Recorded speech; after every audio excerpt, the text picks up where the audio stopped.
Assalamu alaikum wa rahmatullahi wa barakatuhu. Nous demandons la paix et le salut d'Allah subhanahu wa ta'ala sur notre prophète Muhammad sallallahu alayhi wa sallam, sur sa famille, sur ses compagnons, sur tous ceux qui œuvrent véritablement pour l'islam jusqu'au jour de la résurrection, Inch'Allah.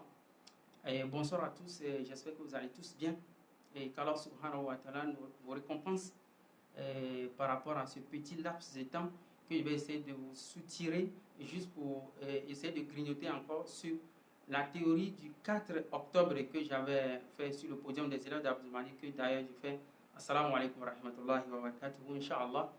Mais bonsoir à tous. Et pour ceux qui ne sont pas musulmans, alhamdulillah, merci de nous suivre, puisque aujourd'hui nous allons passer d'étapes minutieuses par rapport à l'exposé que nous avons fait la fois dernière, que vous voyez juste derrière moi, Inch'Allah.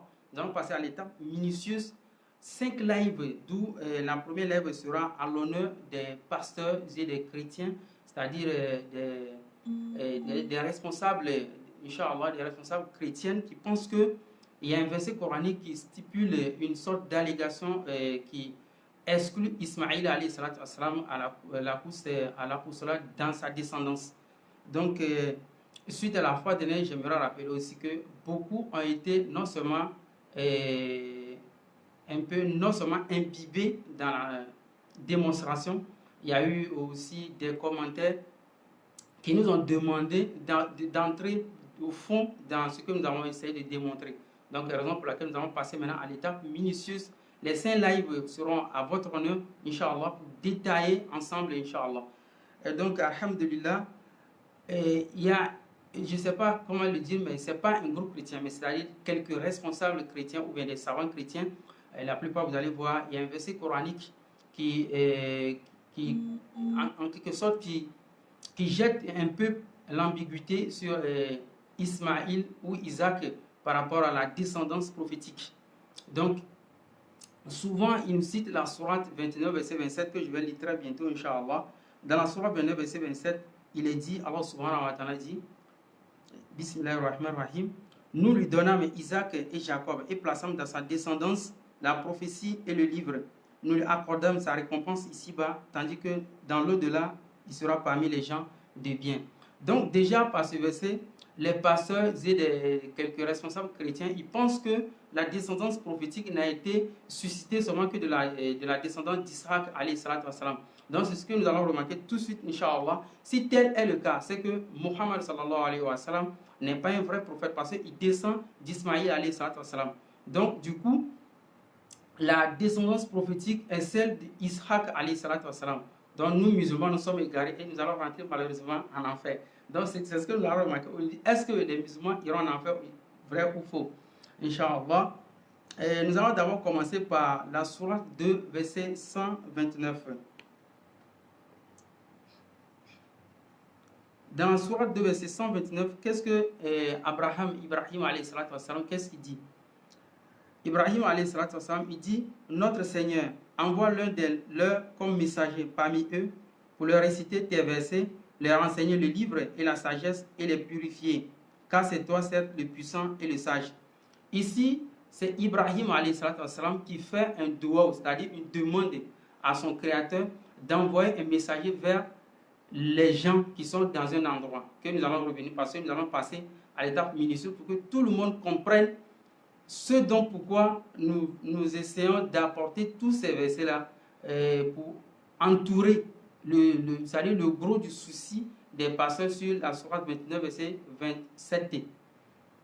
Ici, il est question d'Ibrahim alayhi salatu wassalam qui fait un dua, c'est-à-dire il demande à son Seigneur à ce qu'il envoie un messager à certaines personnes. Qui sont ces derniers-là?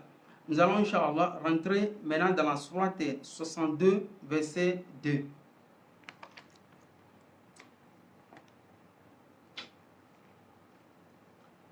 Donc, dans la sourate 62, verset 2, il est question de...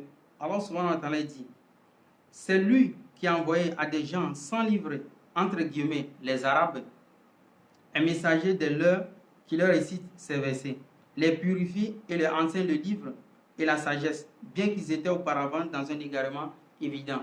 Ici, il est question d'Ibrahim alayhi salatu wassalam dans la sourate 2, verset 29, qui a fait un dua, qui a demandé à son Seigneur à ce qu'il envoie un messager vers qui? Vers les Arabes. Donc ici, l'accomplissement de ce doigt de la sourate 2, verset 129, s'accomplit dans la sourate 62, verset 2. Bon, la première question à ces pasteurs, c'est que quoi? Si la descendance prophétique ne devait être suscitée que de la descendance d'Isaac, donc ce doigt d'Ibrahim qui est, comment dirais-je, qui a été accompli ou bien réalisé, ou bien son don qui a été exaucé par son créateur, donc ça prouve que ces deux versets sont faux. Vous voyez un peu? Bon, mais si ces deux versets ne sont pas faux, c'est que effectivement ce descendant, entre guillemets, des Arabes, donc ils sortent d'Ibrahim alayhi salatu wassalam. Est-ce que vous me comprenez un peu? Donc il faudrait qu'on se comprenne très bien, parce qu'il y a plus de doutes que plus d'analyse. Vous me suivez un peu?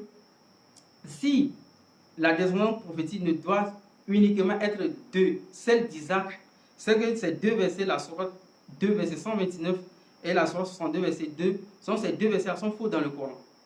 Mais si ces deux versets ne sont pas faux, et que Ibrahim il fait un doigt, et Allah subhanahu wa ta'ala, il exauce son doigt dans la sourate 62, verset 2, et effectivement, nous allons remarquer cela plus loin dans la sourate 14 pour être encore plus sûr. Inch'Allah, dans la sourate 14, verset 37, sourate 14, verset 37, il est question d'Ibrahim alayhi salatu wassalam qui parle encore.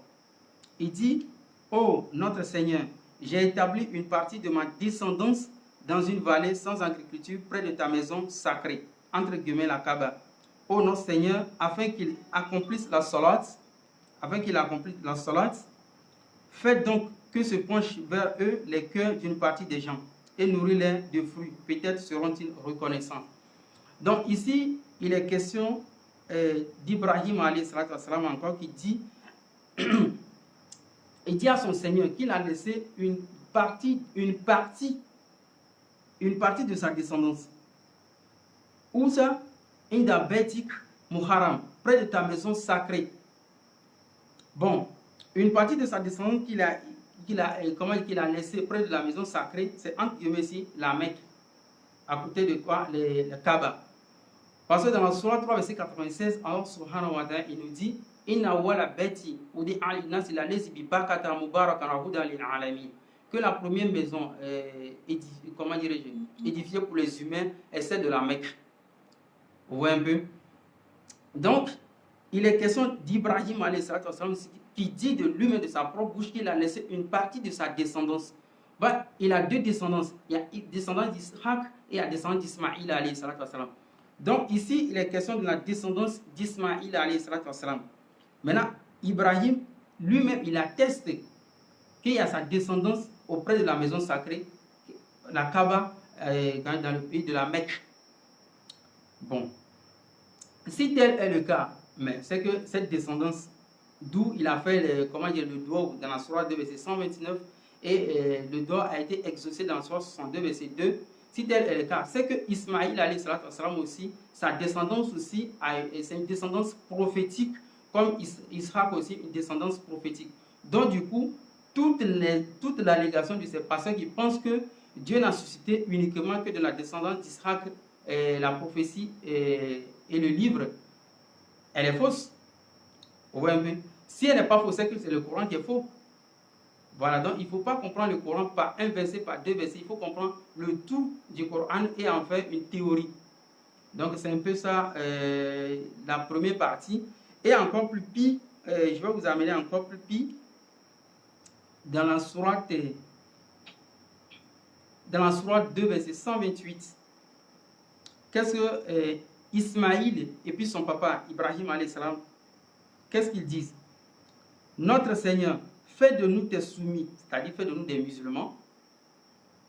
Bon, fais de nous tes soumis et de notre descendance une communauté soumise à toi. Là, c'est Ibrahim alayhi salatu wassalam et puis Ismaïl alayhi salatu wassalam, les deux qui font le doigt, ils demandent à ce que leur descendance, c'est-à-dire Ismaïl demande à ce que lui, sa descendance, et Ibrahim aussi, fait la doigt de sa descendance, qu'elle soit musulmane. Donc, si Ismaïl a fait ce doigt ici, mais qui va me dire, ou bien qui va dire au Coran que Dieu a refusé de susciter un prophète ou bien des prophètes de sa descendance? Personne. Puisque Ismaïl a fait ce doigt aussi ensemble avec son papa. Vous voyez un tout petit peu comment est-ce que ces pasteurs se sont égarés malheureusement. Voilà. Et je pense aussi dans la sourate 37, nous allons aller dans la sourate 37, verset 113. Sourate 37, verset 113. Excusez-moi.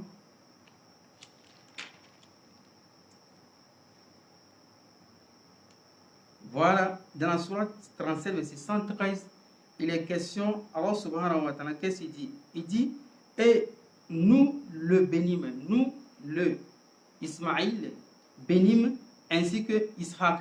Donc ici, Allah subhanahu wa ta'ala, il dit qu'il a béni Ismaïl, et il a béni qui? Ishaq. Maintenant, Allah ne s'est pas arrêté là. Il dit, parmi leurs descendants, wa min zuriyatihima. Parce que je vous ai toujours dit que pour comprendre le Coran au fin fond, il faut toujours lire le texte en arabe. C'est-à-dire quand on a des difficultés en français, on va directement dans la langue arabe. Ici, il est question de Wami Zuriyatihima Muxinu wa Zolimu li nafsi mubin. Donc, Allah subhanahu wa ta'ala, il atteste que parmi leurs descendants, vous voyez un peu? Donc, ici, Allah atteste wa barakna alayhi. Il a béni alayhi Ismaïl wa Ishaq. Il les a bénis tous les deux. Donc, on ne voit nulle part où Ismaïl il est exclu, ou maintenant il faut lancer l'allégation à laquelle la descendance prophétique ne serait que d'Isaac. Alayhi salam. Donc, nulle part. Donc, c'est une fausse allégation. Bon, je vais encore vous plonger encore dans un autre verset coranique. C'est la sourate 57, verset 26. Bon. Dans la sourate 57, verset 26, qu'est-ce que Allah subhanahu wa ta'ala dit? Bismillahirrahmanirrahim. وَلَقَدْ أَرْسَلْنَا نُوحًا وَإِبْرَاهِيمَ وَجَعَلْنَا فِي ذُرِّيَّتِهِمَا نُبُوَّةً وَالْكِتَابَ. Allah subhanahu wa ta'ala dit dans la sourate 57, verset 26, nous avons effectivement envoyé Noé et Abraham et accordé à leur descendance la prophétie et le livre. Ici, c'est Allah qui atteste qu'il a effectivement envoyé Noé, Abraham et quoi? Wajanna fi zuriyatihima. Il a suscité de leur descendance la prophétie et le livre. Donc, il est clair que la prophétie a été suscitée de la descendance d'Ibrahim. Maintenant, jusque-là, moi je pose cette question au passé. Qu'est-ce que Ismaïl a fait à Dieu dans le Coran? Pour ne pas que Dieu suscite de sa descendance les prophètes. Mais nulle part. Il a fait le doigt à ce que lui-même, sa descendance, soit des musulmans. Lui-même, Ismaïl a fait le doigt pour que sa descendance soit des musulmans. Excusez-moi. Ismaïl lui-même a fait le doigt à ce que sa descendance soit des musulmans. Il a fait le doigt ensemble avec son papa. Il a passé, pourquoi dans l'autre verset, dans la sourate 2, verset 128, le texte en arabe nous dit Rabbana wa ja'alna muslimayni laka wa min zuriyatina ummatan muslimayn. Donc le texte ici est très clair. C'est-à-dire il n'y a pas d'ambiguïté. C'est-à-dire c'est nous, Rabbana wa ja'alna muslimayn. Nous, ouais un peu, laka wa min zuriyatihina muslim. C'est-à-dire, je ne sais pas comment est-ce que certains comprennent le Coran. Ça fait pitié quoi. Ismaïl même qui demande à ce que Dieu fasse de sa descendance des musulmans. Maintenant, vous allez nous dire que Dieu a refusé de susciter des prophètes de sa descendance. Mais c'est impossible. C'est impossible.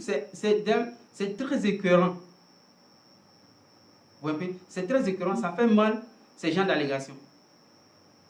Inch'Allah. Je pense que jusque-là, on a tous compris que Dieu, dans la sourate 57, verset 26, lui-même l'a proclamé de son oracle qu'il a suscité la prophétie et le livre de la descendance de Noé et puis Ibrahim, conformément à la sourate 42, verset 13. Bon, Dans la sourate 2, verset 127, Allah subhanahu wa ta'ala dit Bismillahirrahmanirrahim wa iz yarfa'u Ibrahim qaw'ida min al-bayti. Ça c'est Abraham. Plus loin, Allah dit wa Ismaïl rabbana taqabbal minna innaka anta sami'un alim. Je ne sais pas pourquoi ils sautent de mot en mot, de verset en verset. Ils font du Coran entre guillemets une poubelle dans leur cerveau. Ça c'est Abraham qui a construit la Kaaba avec Ismaïl. Maintenant, après avoir construit la Kaaba avec Ismaïl, maintenant Dieu le met à côté. Dieu va prendre Isaac qui est, je ne sais pas, en Palestine. Et maintenant Dieu est content avec Isaac. Et puis il laisse Ismaïl. Vraiment ça fait rire. Oui, un peu. Donc c'est un peu, excusez-moi de rire, mais c'est un peu rigolo. Parce que le Coran ne se comprend pas comme ça. Le Coran ne se comprend pas comme ça. Il ne faut pas jouer avec d'abord même son propre intelligence. Vous voyez un peu? Il ne faut pas jouer sa propre intelligence. Puisque vous êtes censé, comment dirais-je, exhumer en vous une qualité d'un homme, non seulement d'un homme spirituel qui explique les textes sacrés, mais d'un homme, c'est-à-dire un homme doté de sens.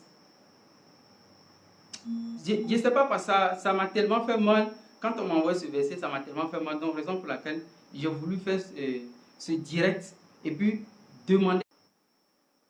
J'ai voulu faire ce direct et puis demander à ces pasteurs, Inch'Allah, de revoir le Coran et puis revoir aussi les spéculations ici un peu, quoi. Inch'Allah. Et nous allons rentrer dans une deuxième thèse. Il y a la première injustice de la Bible. C'est-à-dire celle de croire que Dieu n'a suscité des prophètes que de la descendance d'Isaac. Si tel est le cas, c'est que Dieu a créé les humains partout dans le monde. Maintenant, il se décide de susciter des prophètes que de la descendance d'Isaac, exclusivement à une communauté, entre guillemets, Israël. Maintenant, Dieu laisse l'autre population sans prophète. Mais si c'est comme ça, c'est que nous tous on ira au paradis. C'est-à-dire, Dieu crée les humains, et Dieu crée la nature. Maintenant, il laisse la responsabilité de l'adoration uniquement à une seule communauté ou bien à un peuple. Maintenant, il n'envoie pas des messagers aux autres. Maintenant, le jour de la résurrection, il va les juger sur quoi? Donc, c'est ce que nous allons entamer, Inch'Allah, la deuxième partie de l'injustice de la Bible par rapport à cette thèse erronée. C'est-à-dire, suivez-moi bien, puisque quand nous allons rentrer dans le développement, il faut que vous compreniez un peu mes points. Le premier point, c'est que quoi? Dieu, il a créé les humains.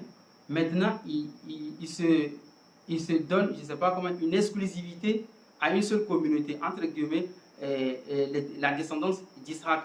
C'est-à-dire, il suscite les prophètes de la descendance d'Isaac jusqu'à l'infini. Maintenant, les autres peuples qui l'entourent, il ne leur envoie pas des prophètes. Maintenant, du coup, le jour de la résurrection, il les juge. Mais c'est vraiment ça. Excusez-moi. Je suis en direct, mais c'est un very. Ouais, maintenant, je vais vous dire une chose. Dans la sourate 2, verset 38, je vais oublier un verset coranique. Dans la sourate 2, verset 38, qu'est-ce qu'Allah subhanahu wa ta'ala dit? Il dit, nous dîmes, descendez d'ici, vous tous. Toutes les fois que je vous enverrai un guide, ceux qui le suivront n'auront rien à craindre et ne seront point affligés. Ici, c'est Allah subhanahu wa ta'ala qui dit, Bismillahirrahmanirrahim. Quand je lis en arabe, ça me plaît beaucoup.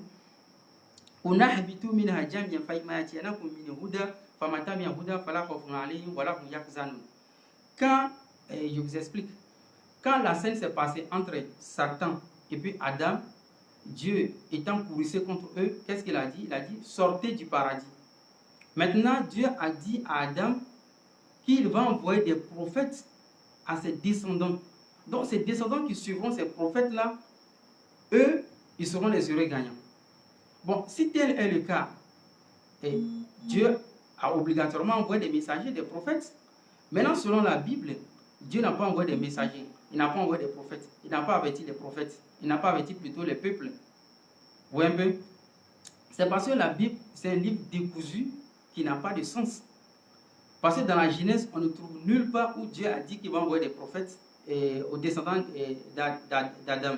Mais dans le Coran, on trouve que Dieu a envoyé quoi? Dieu a dit à Adam qu'il va envoyer des prophètes à ses descendants. Et ces descendants qui suivront ces prophètes seront les heureux gagnants, Inch'Allah. Donc déjà, c'est censé que Dieu qui nous a créés, il a mis Adam et Ève dans le paradis. Et ces derniers ont eu, voilà, il dit qu'il a donné des recommandations à Adam, mais Adam a oublié. C'est-à-dire, Dieu avait dit à Adam que Satan est ton ennemi. Mais au moment où Satan est venu dire à Adam de faire telle chose, Adam a oublié Fanasi. Il a oublié que Dieu lui a donné des recommandations à l'égard de contre Satan, que Satan est ton ennemi. Mais si Adam s'était rappelé que Dieu effectivement l'a averti de la malhonnêteté de Satan, au moins Satan est venu lui donner des conseils, il allait refuser. Donc ça c'est Fanasi, il a oublié. Maintenant, qu'est-ce que Dieu fait? Dieu ne se décourage pas. Maintenant, Dieu promet à Adam que vous allez descendre, toi et puis Satan, sur la terre. Mais je vais vous envoyer des messagers, toi, Adam, et puis tes descendants. Maintenant, tes descendants qui suivront ces messagers, ils seront des heureux gagnants. Est-ce qu'aujourd'hui, Dieu n'a pas envoyé des messagers? Mais Dieu envoie des messagers. Mais les chrétiens nous disent non, que Dieu n'a pas envoyé des messagers. Est-ce que vous comprenez un peu? Mais si Dieu n'a pas envoyé des messagers, donc aucun chrétien n'a pas droit à prêcher à un nom, je ne sais pas. Ne prêchez pas aux gens. Parce que selon vous, Dieu n'a envoyé des messagers qu'aux Israélites. Maintenant, pourquoi vous vous mettez à prêcher aux autres qui sont africains, ainsi de suite? Mais c'est pas. Donc vous voyez l'utilité de, comment dirais-je, vous voyez l'utilité de la propagation du message prophétique à tous les humains. Par contre, vous trouvez que Dieu, lui, ne voit pas cette utilité-là, donc vous êtes plus intelligent que Dieu. Ça, c'est la conclusion, Inch'Allah. Elle est malheureuse, mais j'espère que les frères chrétiens, Inch'Allah, me pardonneront, Inch'Allah. Excusez-moi beaucoup les frères, parce que là, la vidéo s'arrête, ça s'arrête un peu, et je vais régler ça après, Inch'Allah. Bon, concernant cette injustice biblique, on a déjà vu que, selon le Coran, Dieu a dit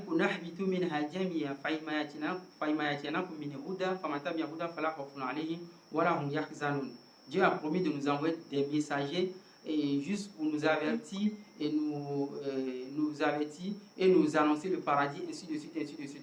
Mais selon les chrétiens, il faut que cela rentre dans les oreilles aujourd'hui, que selon eux, Dieu a refusé d'envoyer des messagers et des prophètes. Donc du coup, les humains n'avaient pas accès aux messagers. Donc ils n'auront pas de jugement, il n'y a pas l'enfer, il n'y a pas le paradis. Donc Inch'Allah, mais selon l'islam, il y a l'enfer, il y a le paradis, il y a des avertisseurs qui sont venus, qui ont passé. Inch'Allah. Donc déjà, on reste ce point, on sait que le Coran a gagné. Bon, nous allons voir maintenant dans Surah 16, verset 36. Surah 16, verset 36. Qu'est-ce que Allah subhanahu wa ta'ala va nous dire? Bismillahirrahmanirrahim. Allah subhanahu wa ta'ala dans la Surah 16, verset 36, il dit Bismillahirrahmanirrahim. وَلَقَدْ بَعَثْنَا فِي كُلِّ أُمَّةٍ رَسُولًا أَنْ يَعْبُدُوا اللَّهَ وَيَجْتَنِبُوا الطَّاغُوتَ.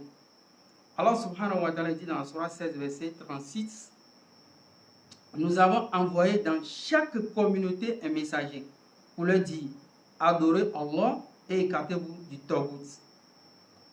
Allah atteste ici dans la Surah 16, verset 36 qu'il a envoyé des messagers dans chaque communauté. Mais selon les chrétiens, comme nous avons commencé, selon eux, Allah subhanahu wa ta'ala n'a pas envoyé des messagers aux communautés. Mais si tel est le cas, vraiment, je ne sais pas comment je dois résoudre cela, comment je dois concevoir cela. Inch'Allah, vous êtes avec moi, les frères chrétiens aussi, ils nous regardent. Peut-être après, ils vont nous donner une explication claire et nette de ce dont pourquoi Dieu n'a pas envoyé des messagers aux communautés, si ce n'est une exclusivité aux enfants d'Israël. Alayhi salam. Si nous continuons dans la Surah 7, verset 63, Allah subhanahu wa ta'ala dit, toujours dans le Coran, Bismillahirrahmanirrahim. Je lis en arabe d'abord, parce que quand je lis en arabe, ça me plaît beaucoup. Allah dit, Surah 16, verset 63, Tallahi, laqad arsalna ila umami min qablik, fazayyana lahu shaytanu a'maluhum, fahuwa waliyuhum liyawm wa lahum azabun alim. Allah dit, par Allah, Allah jure par lui-même, nous avons effectivement envoyé des messagers à des communautés avant toi. mais le diable leur enjoliva ce qu'il faisait. C'est lui qui est leur allié aujourd'hui dans ce monde. Et ils auront un châtiment douloureux dans l'au-delà. Allah subhanahu wa ta'ala dit qu'il a effectivement envoyé des messagers dans chaque communauté.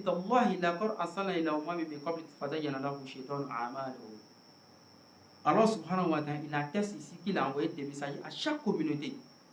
Maintenant, les chrétiens nous disent non, Allah n'a envoyé des messagers qu'aux enfants d'Israël.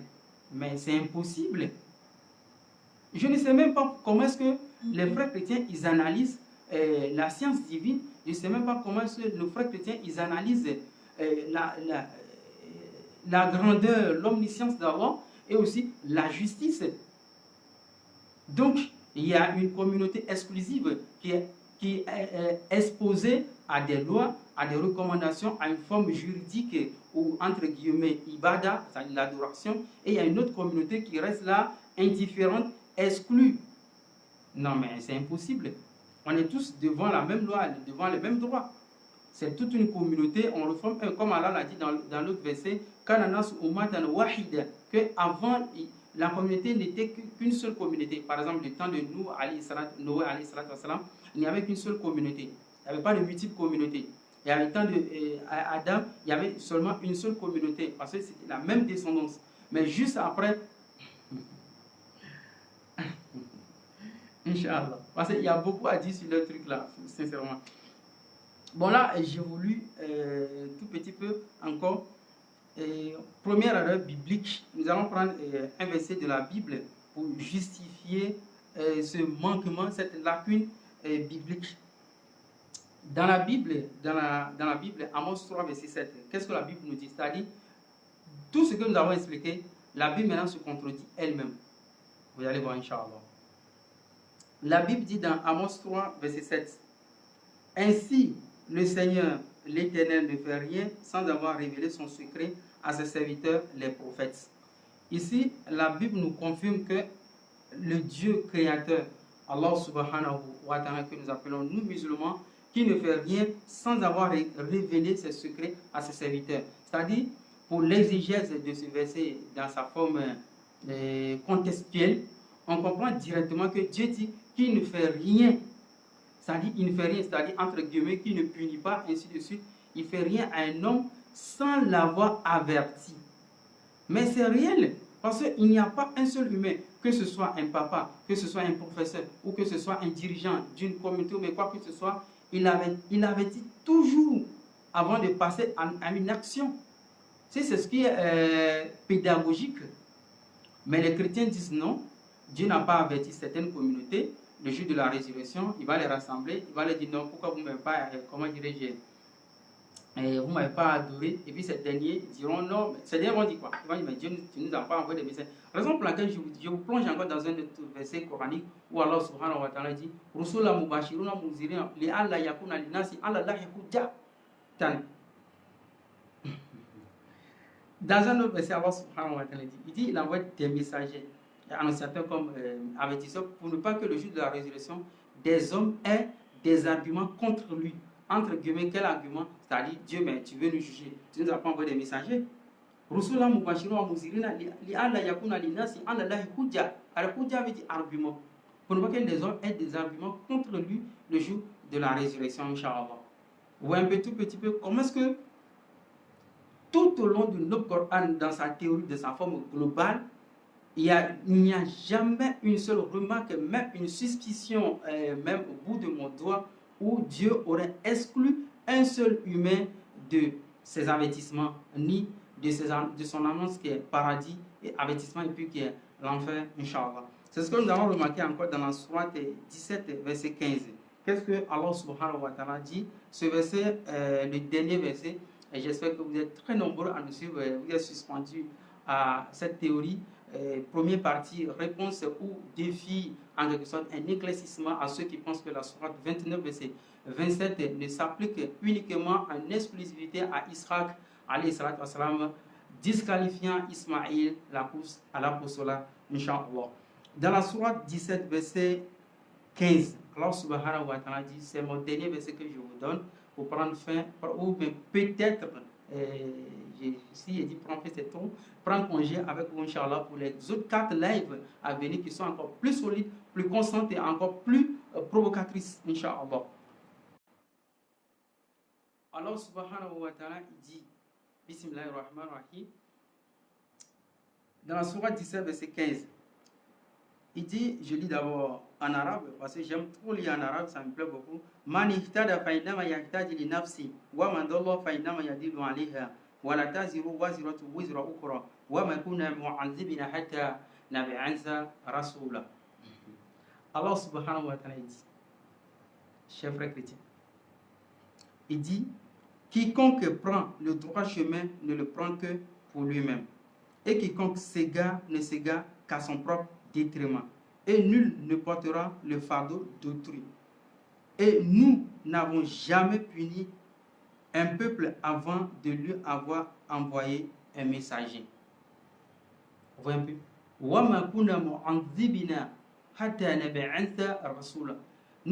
Je ne punis jamais quiconque sans lui avoir envoyé un messager. Mais ce qui est clair, mais vous ne pouvez pas condamner quelqu'un sans lui avoir révélé un mot juridique ou sans l'avoir averti ou sans toutefois le mettant à un chemin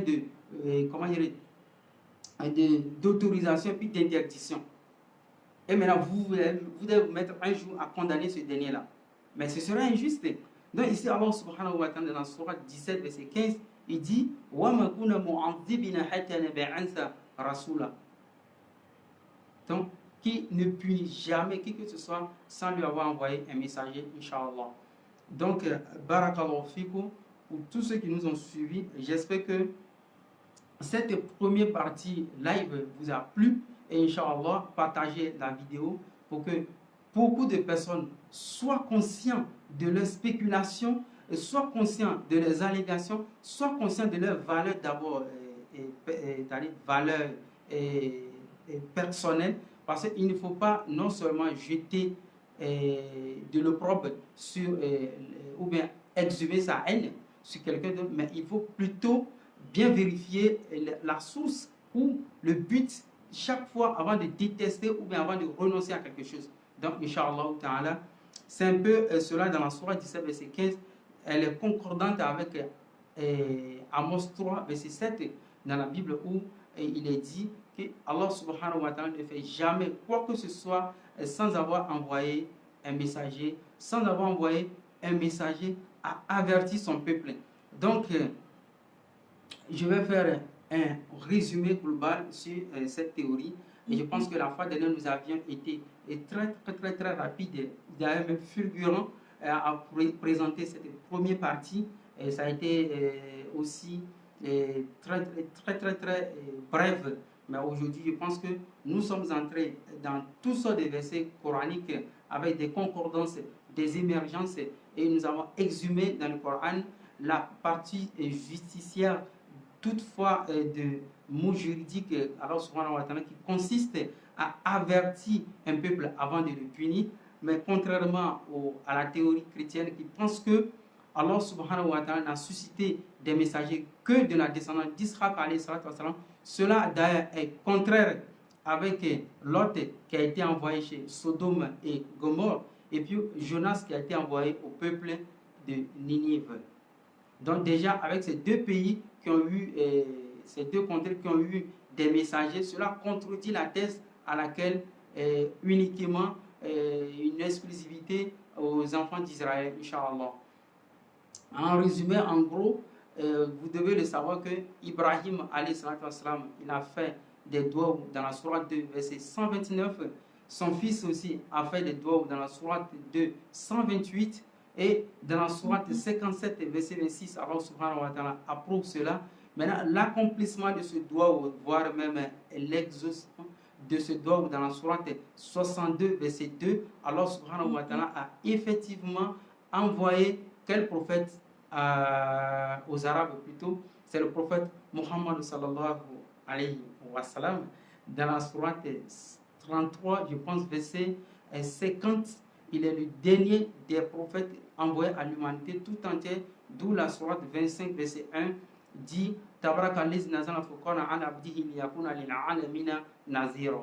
Donc le prophète Mohammed sallallahu alayhi wa sallam, qui est le fruit de cette descendance dont a rêvé Ismaïl et puis son papa Ibrahim alayhi salatu wa salam. D'ailleurs,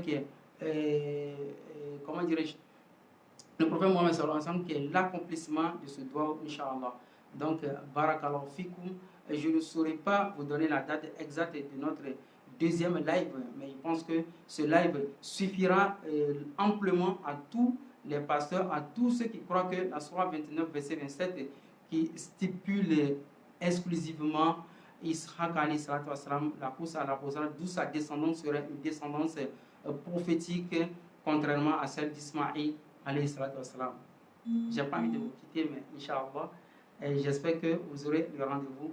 Partagez cette vidéo, et la deuxième partie va concerner notre frère Karim Al-Hanifi, qui a lancé des allégations contre le Coran, pensant peut-être que c'est Ismaïl alayhi salatu wa salam qui fut le fils sacrifié. Nous allons accorder à l'honneur mon frère Karim Al-Hanifi, d'ailleurs que je fais assalamu alaikum wa rahmatullahi wa barakatuh. Ces 4 lives lui seront dédiés à ce quoi où il va nous répondre publiquement si réellement sa thèse est une thèse fiable ou c'est une thèse non erronée, Inch'Allah. Donc, barakallahu fikum, assalamu alaikum wa rahmatullahi wa barakatuh.